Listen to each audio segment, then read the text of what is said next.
Eu saúdo a todos com a paz do Senhor, amém? Eu tenho uma reflexão para compartilhar com os seguidores da página e também todos aqueles que se inscreveram no canal Adorador. Em Marcos, capítulo de número 4, no versículo de número 35, diz assim: Naquele dia, quando já era tarde, disse-lhes: Passemos para o outro lado. E eles, deixando a multidão, o levaram consigo, assim como estava no barco. E havia com ele também outros barcos.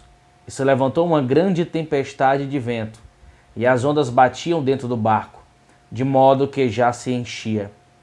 Ele, porém, estava na polpa dormindo sobre uma almofada. E despertaram-no e lhe perguntaram: Mestre, não se te dá que pereçamos? E ele, levantando-se, repreendeu o vento e disse ao mar: Cala-te, aquieta-te.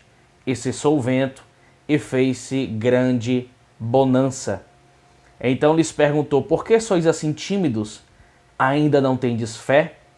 Encheram-se de grande temor e diziam uns aos outros: Quem porventura é este que até o vento e o mar lhe obedecem?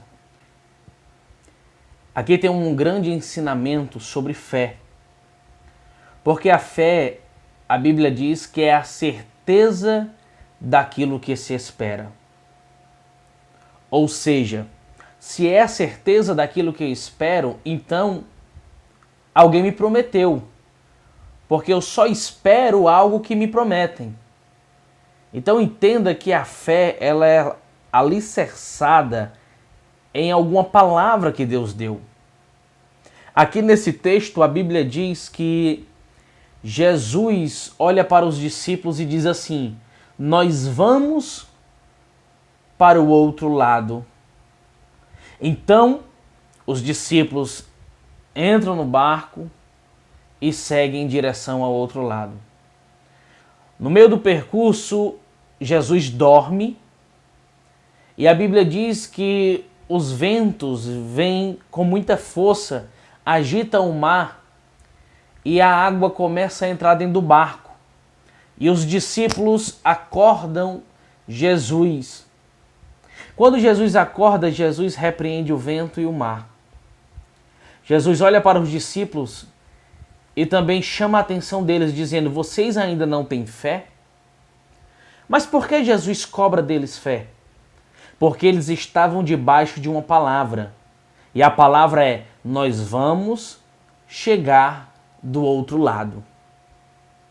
Então, se os discípulos estavam debaixo dessa palavra em que Jesus disse: nós vamos para o outro lado, então eles já deviam entender que acontecesse o que fosse, eles iam chegar do outro lado. É por isso que Jesus repreendeu eles. E Pedro, ele entendeu esse princípio. Porque quando Pedro foi pescar e não pegou nada, Jesus disse para ele: vai de novo. E Pedro diz: nós pescamos e não pegamos nada, mas segundo a tua palavra. Então Pedro conhecia esse princípio. Quando Pedro vai andar sobre as águas, Pedro diz assim: se és tu, Senhor, manda eu ir ter contigo. Então Pedro conhecia esse princípio, que só pode se ter fé naquilo que Deus promete.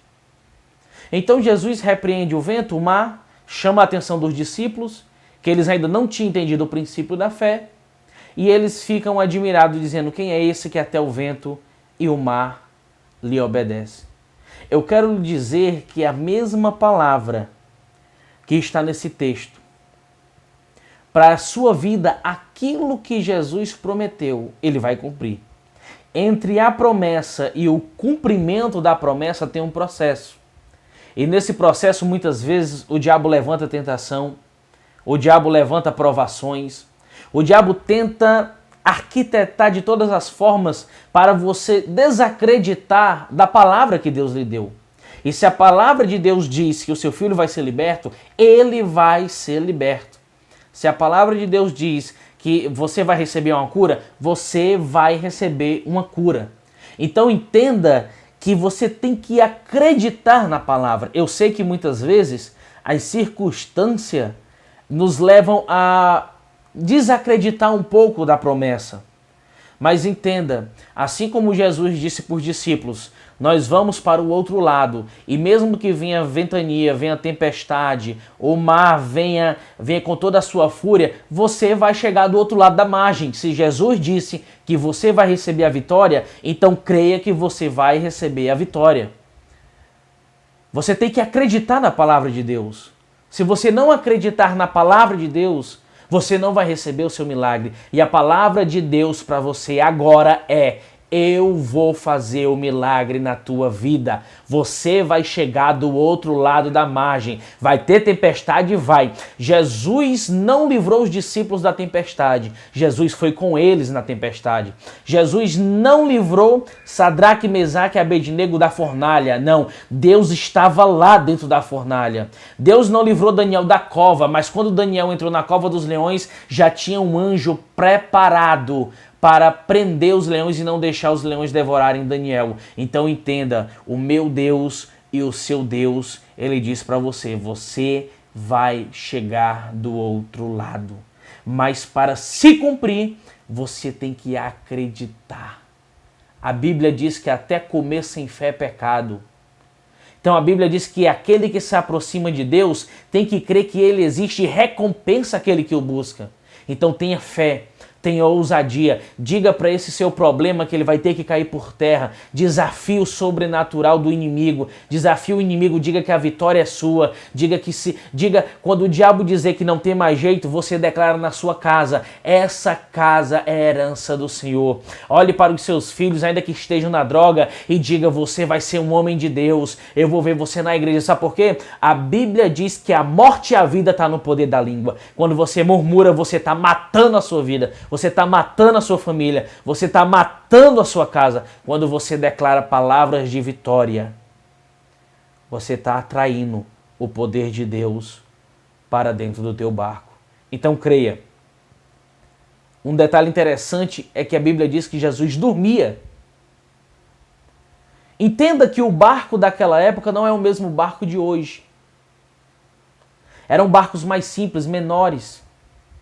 Então, com certeza, estava vindo água sobre Jesus. Jesus estava na polpa dormindo com a almofada, porque ele acreditava na palavra. Da mesma forma, Pedro, sabendo que no outro dia ia morrer, a Bíblia diz que Pedro estava dormindo um sono tão pesado que o anjo teve que cutucar ele, teve que tocar ele, para que ele acordasse, sabendo que ia morrer no outro dia. Por quê? Porque ele confiava na promessa. A Bíblia diz que Sara era estéril, mas ela não olhou para o corpo, olhou para aquele que prometeu, olhou para a promessa. Ela tinha duas opções: olhar para o corpo morto, olhar para o corpo estéril, olhar para o corpo envelhecido, ou então olhar para aquele que prometeu. Se Deus disse que eu vou engravidar, então eu vou engravidar. Essa era a fé de Sara. A Bíblia diz que que Abraão se fortalecia dando glória a Deus, crendo que aquele que prometeu era fiel para cumprir. Então, creia, porque o milagre de Deus vai vir sobre a sua vida. Que Deus lhe abençoe, em nome de Jesus. Se você puder, se inscreva no nosso canal Adorador e curta também a nossa página do Facebook com o nome Adorador. Que Deus lhe abençoe poderosamente, em nome de Jesus. Amém.